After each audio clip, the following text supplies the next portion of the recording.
అందరికీ నమస్కారం. నారా లోకేష్ రెండు తెలుగు రాష్ట్రాల్లో కూడా పరిచయం అవసరం లేని పేరు. ముఖ్యంగా ఆంధ్రప్రదేశ్ రాజకీయాల్లో ఇప్పుడు బలంగా వినపడుతున్నటువంటి పేరు. అలాంటి ఒక పేరు ఈరోజు జాతీయ రాజకీయాల్లో కూడా వినపడే స్థాయికి వెళ్ళింది. ఒక బిజినెస్ మ్యాగజైన్ పైన నారా లోకేష్ ఫోటోను ముద్రించే స్థాయికి వెళ్ళింది. అంటే నారా లోకేష్ జర్నీ ఏ స్థాయిలో ఉందో ఈరోజు అందరూ మాట్లాడుకుంటున్నటువంటి పరిస్థితి. నారా లోకేష్ గురించి రాజకీయాలను దగ్గరగా ఫాలో అయ్యే అందరికీ కూడా ఐడియా ఉండే ఉంటుంది. వాస్తవానికి ఆయన జర్నీ ఏమి అంత ఈజీగా సాగలేదు. బహుశా దేశంలోనే అత్యధికంగా ట్రోల్స్కు గురైన రాజకీయ నాయకుల్లో బహుశా నారా లోకేష్ గారు ముందు వరుసలో ఉంటారు. 2014-19 మధ్య ఆయన ఎమ్మెల్సీగా మంత్రిగా పనిచేసినప్పటికీ కూడా ఆ తరువాత జరిగినటువంటి 2019లోని కీలక ఎన్నికల్లో ఆయన మంగళగిరి నుంచి పోటీ చేసి దాదాపుగా 5,000 ఓట్ల మెజారిటీ తేడాతో ఓడిపోవటం, ఆ తరువాత జరిగినటువంటి పరిణామాలు, ఆ తర్వాత పాదయాత్ర, తర్వాత గెలవటం, ఇప్పుడు మంత్రిగా బాధ్యతలు చేపట్టడం, అక్కడ నుంచి ఒక ఫార్చ్యూన్ ఇండియా అనే ఒక మ్యాగజైన్ పైన నారా లోకేష్ ఏపీ ఫ్యూచర్ గా వర్ణిస్తూ ఆర్టికల్ కూడా రాయటం, ఆయన ఫోటోను ఆ మ్యాగజైన్ మీద ప్రచురించడం ఇప్పుడు దేశ రాజకీయాల్లోనే నారా లోకేష్ గురించి చర్చగా మొదలైంది. కేవలం నిన్న మొన్నటి వరకు ఆంధ్రప్రదేశ్ రాజకీయాలకే పరిమితమైన నారా లోకేష్ ప్రస్థానం ఈ రోజు దేశ రాజకీయాల్లో సైతం చర్చించుకునే స్థాయికి వెళ్ళింది. మీరు గమనిస్తే నారా లోకేష్ గారు ఇటీవల కాలంలో నరేంద్ర మోదీకి కావచ్చు, అలాగే కేంద్ర పెద్దలకు కావచ్చు అత్యంత సన్నిహితంగా మాట్లాడారు. నారా లోకేష్ గారు కలిసినప్పుడు అత్యంత ఆప్యాయంగా పలకరించడం కావచ్చు, ప్రత్యేకంగా నారా లోకేష్ గారి గురించి అనేక సందర్భాల్లో ప్రస్తావించడం కావచ్చు. అంటే ఆయన జర్నీ ఎలా ఉంది అనేది చెప్పడానికి ఒక చిన్న ఉదాహరణలు. అంటే 2019 ఓటమి నుంచి, ట్రోల్స్ నుంచి 2024లో గెలుపు దగ్గర మొదలుపెట్టి ఈ రోజు ఫార్చ్యూన్ ఇండియా మ్యాగజైన్ పైన ఒక ప్రముఖ వ్యక్తిగా, ఆంధ్రప్రదేశ్కి ఫ్యూచర్ స్టార్గా ముద్రపడే స్థాయికి ఎదిగారు. అంటే అసలు ఎలా సాధ్యమైంది? వాస్తవానికి రాజకీయాల్లో గెలుపోటములు సహజం, అలాగే ఎత్తుపల్లాలు కూడా సహజం. రాజకీయాల్లో ఎప్పుడు కూడా ఒకేలాగా ఉండవు. కానీ నారా లోకేష్ మొదట్లో రాజకీయాల్లోకి అడుగు పెట్టినప్పుడు నారా చంద్రబాబు నాయుడు గారి వారసుడిగానే అడుగు పెట్టాడు, అందులో సందేహం లేదు. మొదటగా ఆయన ఏదో ఎమ్మెల్సీ నుంచి మినిస్టర్గా ఆయన అయినప్పుడు చాలా మంది వ్యతిరేకించారు. ఎందుకని ప్రత్యక్ష రాజకీయాల్లో పోటీ చేయకుండా ఇలాగా దొడ్డిదారిని ఎమ్మెల్సీ చేసి మినిస్టర్ చేశారని. వాస్తవానికి ఆయన మొదటిసారి మినిస్టర్ అయినప్పుడు కూడా కొన్ని కీలక పంచాయతీరాజ్ శాఖలో కొన్ని కీలక మార్పులు తీసుకొచ్చారు. ఆ రోజు రాష్ట్ర వ్యాప్తంగా వేలాది కిలోమీటర్ల సీసీ రోడ్లు వేయటంలో నారా లోకేష్ గారి పాత్ర ఉంది. కానీ ప్రజలు కానీ కార్యకర్తలు కానీ నారా లోకేష్ గారి సమర్థతను నమ్మారా అంటే నమ్మలేదని చెప్పొచ్చు. ముఖ్యంగా సొంత పార్టీ కార్యకర్తలు, నాయకులే నారా లోకేష్ గారి సమర్థత మీద కొంత అపనమ్మకం ఉండేది. చంద్రబాబు నాయుడు గారి వారసత్వాన్ని కొనసాగిస్తాడా, పార్టీని లీడ్ చేయగల సమర్థత ఉందా అనే అనుమానాలు ఉండేవి. అయితే 2019 ఎన్నికల్లో ఓడిపోయిన తరువాత రాజకీయాల్లో అత్యధికంగా ట్రోల్స్ గురయ్యారు నారా లోకేష్. ముఖ్యంగా షర్మిల లాంటి వ్యక్తులు అప్పట్లో జగన్మోహన్ రెడ్డి పార్టీకి ప్రచారం చేసిన సమయంలో పప్పు అనే ఒక ముద్రను బలంగా వేసి తరువాత చాలా కాలం పాటు ఆ పప్పు ముద్రనే ప్రజల్లోకి తీసుకెళ్ళడం, సోషల్ మీడియాలోకి తీసుకెళ్ళడం చాలా విస్తృతంగా చేసింది వైసీపీ. ఓడిపోయిన తర్వాత కూడా టార్గెటెడ్గా నారా లోకేష్ని సోషల్ మీడియాలో అటాక్ చేశారు. బట్ నారా లోకేష్ ఆ తర్వాత తెలుసుకున్నాడు. అంటే ఓటమి నుంచి పాఠాలు నేర్చుకుంటారంటారు చూసారా.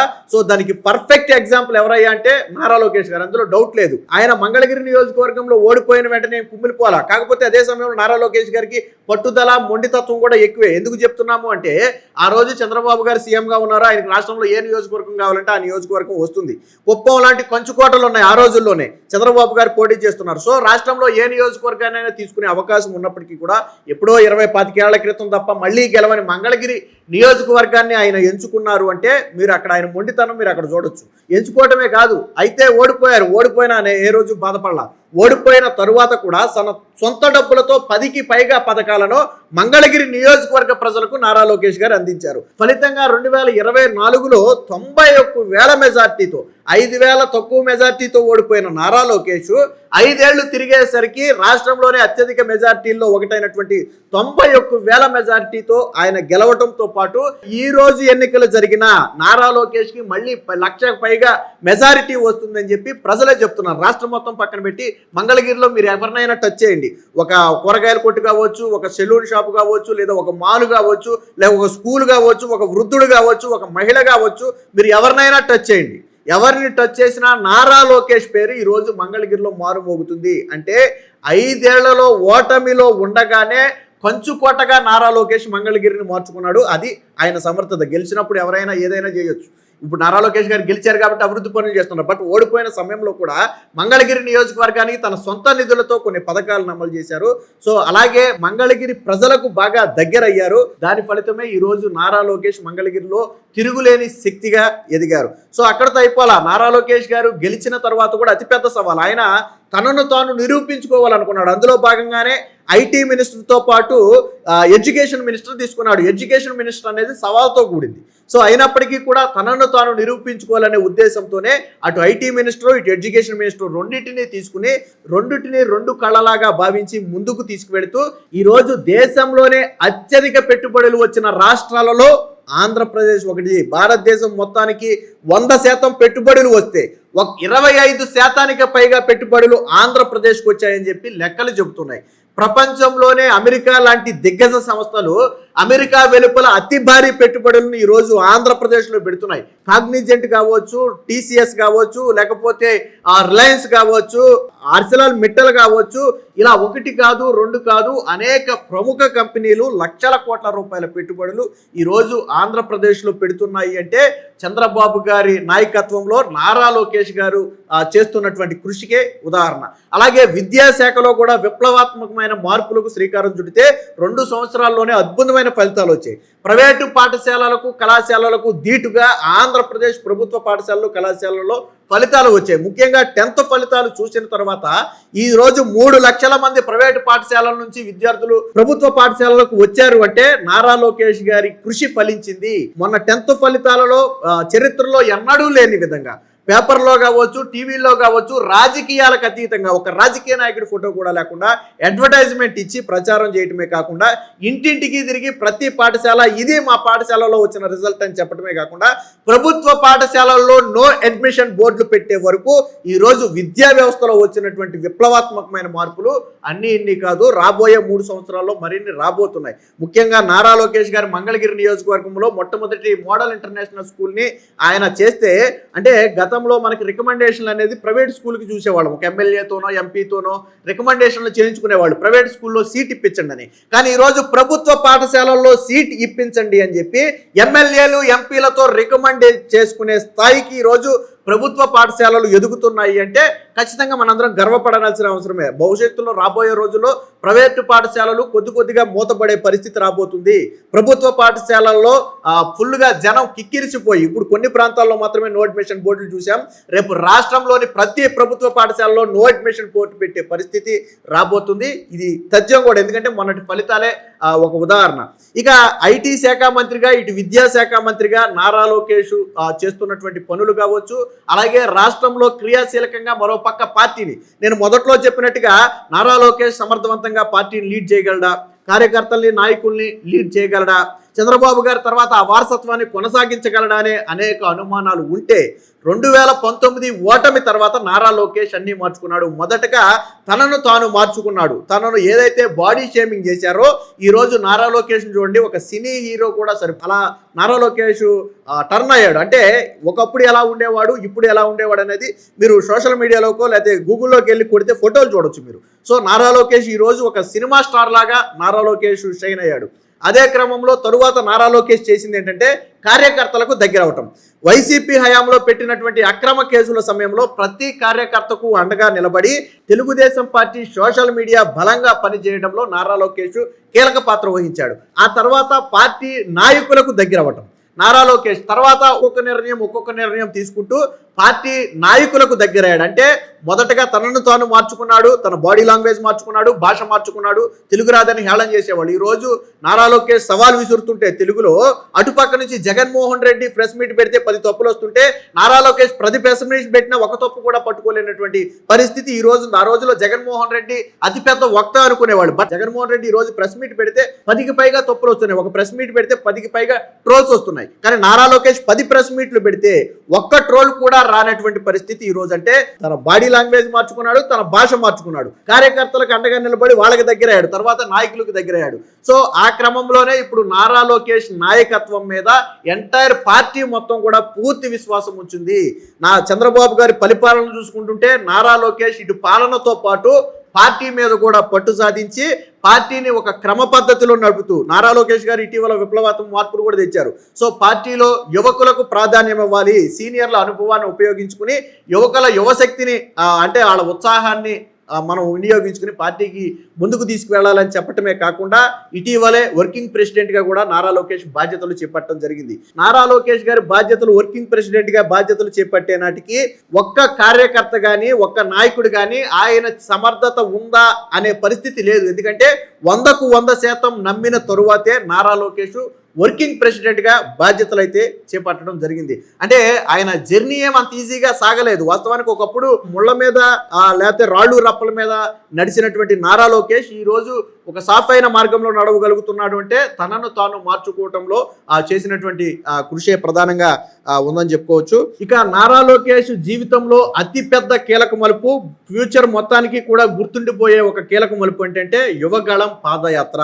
సో తనను తాను మార్చుకున్న తర్వాత ఇక నారా చంద్రబాబు నాయుడు తనయుడిగా కాదు, నారా లోకేష్ కంటూ ఒక ప్రత్యేక గుర్తింపు తెచ్చుకోవాలి. ఇప్పుడు తండ్రి ఉన్నటువంటి పేరుని అడ్డం పెట్టుకుని ఎక్కువ రోజులు మనం రాజకీయాల్లో కావచ్చు, సినిమాలో కావచ్చు ఎక్కువ రోజులు రాణించలేము. అది ఒక టర్మ్ వరకు అంటే మనం ఎంట్రీ ఇవ్వటం వరకే అది ఉపయోగపడవచ్చు, కానీ ఆ తరువాత అది ఉపయోగపడదు. సినిమాలైనా అంతే, ఒక స్టార్ హీరో కొడుకు ఎంట్రీ ఇవ్వడానికి ఉపయోగపడుతుంది. క్రికెటర్లు అయినా అంతే, మహా అయితే ఒక ఎంట్రీ ఇవ్వడానికి ఉపయోగపడుతుంది. ఆ తరువాత ఉన్నటువంటి టాలెంట్ ఆధారంగానే వాడు రాణించడం అనేది జరుగుద్ది. నారా లోకేష్ కూడా అంతే.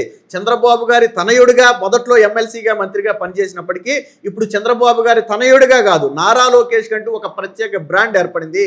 రాష్ట్రం నుంచి కేంద్రం వరకు నారా లోకేష్ పేరు చెబితే గుర్తుపట్టి పలకరించి ఆప్యాయంగా హత్తుకునే స్థాయికి ఈరోజు నారా లోకేష్ వెళ్ళాడు. వాస్తవానికి ఓటమి ట్రోల్స్ దగ్గర మొదలుపెట్టి ఈరోజు ఒక ప్రముఖ మ్యాగజైన్ మీద ఫ్యూచర్ స్టార్ గా నారా లోకేష్ పేరు పడింది అంటే అంత ఈజీగా వచ్చినటువంటి జర్నీ కాదు. యువగళం దాదాపుగా 226 రోజుల పాటు 3132 కిలోమీటర్లు, దాదాపుగా 11 ఉమ్మడి జిల్లాలతో పాటు 97 అసెంబ్లీ నియోజకవర్గాల్లో నారా లోకేష్ పాదయాత్ర అయితే సాగింది. ట్విస్ట్ ఏంటంటే నారా లోకేష్ 97 నియోజకవర్గాల్లో పాదయాత్ర చేస్తే 90కి పైగా నియోజకవర్గాల్లో మొన్న 2024 ఎన్నికల్లో కూటమి విజయం అయితే సాధించింది. సో ఆ పాదయాత్రలో ప్రజలతో మమేకమయ్యాడు, వాళ్ళ సమస్యలను విన్నాడు. అలాగే నారా లోకేష్ ఓపిక కావచ్చు, సహనం కావచ్చు, ఆయన పట్టుదల కావచ్చు, ప్రజలు కార్యకర్తలు యువగళం పాదయాత్రలు చేశారు. ఎందుకంటే సుదీర్ఘంగా సాగినటువంటి పాదయాత్ర. ఆ రోజు జగన్మోహన్ రెడ్డి పాలనలో ఒక వ్యక్తి పాదయాత్ర చేయడం అంటే అంత ఆషామాషిగా జరిగిన వ్యవహారం కాదు. ఎందుకంటే అప్పుడు 5 సంవత్సరాలు పడినటువంటి కష్టం కావచ్చు, యువగళం పాదయాత్ర నడ్డుకోవడానికి తెచ్చినటువంటి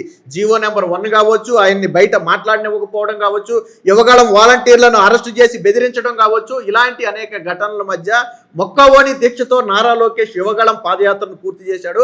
తన తండ్రి అరెస్టు సమయంలో నారా లోకేష్ వ్యవహరించినటువంటి తీరు అద్భుతం. ఎందుకంటే చంద్రబాబు గారు లేకపోతే పార్టీని నలపగలడనే అనుమానం ఉందని నేను గతంలో చెప్పా. అలాంటి చంద్రబాబు గారు జైల్లో ఉన్నప్పుడు అత్యంత సమర్థవంతంగా పార్టీని ఏకతాటి మీదకి తీసుకొచ్చాడు. కూటమి ఇతర పార్టీలతో సమన్వయం చేసుకోగలిగాడు, కేంద్రంతో కూడా అదే సమయంలో మాట్లాడగలిగాడు. మొత్తంగా తన తండ్రిని బయటికి తీసుకురావడంలో సక్సెస్ అవటమే కాకుండా ఆ తరువాత కూటమి జట్టుగా ఎన్నికల్లోకి వెళ్ళడానికి నారా లోకేష్ కీలక పాత్ర పోషించాడు. అంటే చంద్రబాబు గారు జైల్లో ఉన్న సమయంలో అత్యంత సమర్థవంతంగా పార్టీని ఏకతాటి మీదకి తీసుకొచ్చి, నాయకుల్ని ఏకతాటి మీదకి తీసుకొచ్చి చంద్రబాబు గారి పేరుకి ఎక్కడా ఇబ్బంది రాకుండా, అదే సమయంలో చంద్రబాబు గారి అందరూ అరెస్ట్ అయితే వాళ్ళ అవినీతి బయటకు వచ్చింది. చంద్రబాబు గారు అరెస్ట్ అయిన సమయంలో ఆయన చేసిన అభివృద్ధి బయటకు వచ్చింది బికాస్ ఆఫ్ నారా లోకేష్. ఎందుకంటే ఆ రోజు నారా లోకేష్ పన్నినటువంటి వ్యూహాలు కావచ్చు, నారా లోకేష్ తీసుకున్నటువంటి చర్యలు కావచ్చు, ఆ రోజు అంత సమర్థవంతంగా పనిచేసాయి. సో అప్పుడే ప్రజల్లో కావచ్చు, లేకపోతే కార్యకర్తలు నాయకుల్లో కావచ్చు, ఇక నారా లోకేష్ అనే వ్యక్తి తిరుగులేని వ్యక్తి అని ఆ రోజే భావించారు. ఆ రోజు నుంచి ఈ రోజు వరకు కూడా నారా లోకేష్ ని తమ యువ నాయకుడిగా భావిస్తున్నారు. సో ఇదే ఈరోజు నారా లోకేష్ ఒక కథనాన్ని ఫార్చ్యూన్ ఇండియా మీద ఆంధ్రాస్ రైజింగ్ స్టార్ అనే ఒక కథనాన్ని వేయటం అనేది ఒక ఆషామాషి వ్యవహారం కాదు. సో ఇప్పటి వరకు ఉన్నటువంటి అనేక రాజకీయ నాయకుల్లో నారా లోకేష్ జర్నీ అనేది ఒక స్ఫూర్తి లాంటిది. ఎవరైనా రాజకీయాల్లోకి రావాలి అనుకునే యువత కావచ్చు, రాజకీయాల్లో ఓడిపోయామనుకునే వారు కావచ్చు, నారా లోకేష్ జర్నీనే ఒకటిగా తీసుకోవచ్చు. ఇక నారా లోకేష్ గారు వచ్చిన తర్వాత వచ్చినటువంటి పెట్టుబడుల గురించి మనం మాట్లాడుకుంటే, సో ఇక గూగుల్ డేటా సెంటర్ ద్వారా దాదాపుగా 1.2 లక్షల కోట్లకు పైగా పెట్టుబడి వచ్చింది. ఇది మనందరికీ తెలిసిందే. అర్సిలాల్ మెటల్ ద్వారా 1.5 లక్షల కోట్ల పెట్టుబడులు వచ్చింది. అలాగే రిలయన్స్ ఒక 98,000 కోట్ల పెట్టుబడితో డేటా సెంటర్ కి సిద్ధమైంది. అలాగే TCS ద్వారా దాదాపుగా ఒక 12,000 ఉద్యోగాలు అయితే రావడం జరిగింది. అలాగే కాగ్నిజెంట్ ద్వారా ఒక 8,000 ఉద్యోగాలు అయితే రావడం జరిగింది. అలాగే హిందూజా గ్రూప్ ద్వారా 20,000 కోట్ల పెట్టుబడి అయితే పెట్టడం జరిగింది. సో ఇలాగా మొత్తంగా అంటే 2025 చివరి నాటికి ఆంధ్రప్రదేశ్ 20 లక్షల కోట్ల ఇన్వెస్ట్మెంట్స్ అయితే ఆకర్షించింది. 2025 నవంబర్లో నిర్వహించినటువంటి ఈ CII పార్ట్నర్షిప్ సమ్మిట్ ఏదైతే ఉందో అందులో మొత్తం 613 MOUల ద్వారా 13.25 లక్షల కోట్ల పెట్టుబడి తీసుకురావడం జరిగింది. అలాగే ఇప్పుడు రాబోయే 2-3 నెలల్లో CII సమ్మిట్ కూడా ఆంధ్రప్రదేశ్ సిద్ధమవుతుంది. గతానికి మించి పెట్టుబడులు ఆంధ్రప్రదేశ్ రాబోతున్నాయి. దేశవ్యాప్తంగా ఈవెన్ దావోస్ లాంటి సమావేశాలకు వెళ్ళి అక్కడ అందరినీ ఒప్పించడమే కాకుండా దక్షిణ కొరియా లాంటి దేశాలకు కూడా వెళ్ళి నారా లోకేష్ ఇన్వెస్టర్లను ఆకర్షించి రాష్ట్రానికి తీసుకొచ్చే ప్రయత్నం చేశాడు. సో ఇది నారా లోకేష్ జర్నీలో అతి కీలక పాయింట్. ఏదైతే పెట్టుబడులు 20 లక్షల ఉద్యోగాలు కల్పిస్తామని హామీ ఇచ్చారో హామీలో భాగంగా ఈ రోజు నారా లోకేష్ గారు అయితే పెట్టుబడుల వేట కొనసాగిస్తున్నారు. సో మొత్తంగా అంటే ఓటమి దగ్గర నుంచి ట్రోల్స్ దగ్గర మొదలుపెట్టి ఈ రోజు ఫార్చ్యూన్ ఇండియా అనే ఒక మ్యాగజైన్ మీద ఫ్యూచర్ స్టార్ గా రైజింగ్ స్టార్ గా నారా లోకేష్ అభివర్ణించే స్థాయి వరకు సాగినటువంటి ఈ నారా లోకేష్ జర్నీ అనేది అంత ఆషామాషి వ్యవహారంగా సాగింది కాదు. మొత్తానికి ఆ మ్యాగజైన్ మీద నారా లోకేష్ ఫోటో ముద్రించడానికి రైజింగ్ స్టార్ ఆఫ్ ఆంధ్రప్రదేశ్ అని పొగడ్తలు కురిపించడానికి కూడా 100కు 100% నారా లోకేష్ అరుగుడే అనటానికి ఈ రోజు నారా లోకేష్ జర్నీయే ఒక ఉదాహరణ. సో మీరు ఎలా చూస్తారు నారా లోకేష్ జర్నీని? అలాగే వీడియో ఎలా ఉందనేది కామెంట్ రూపంలో తెలియజేయండి.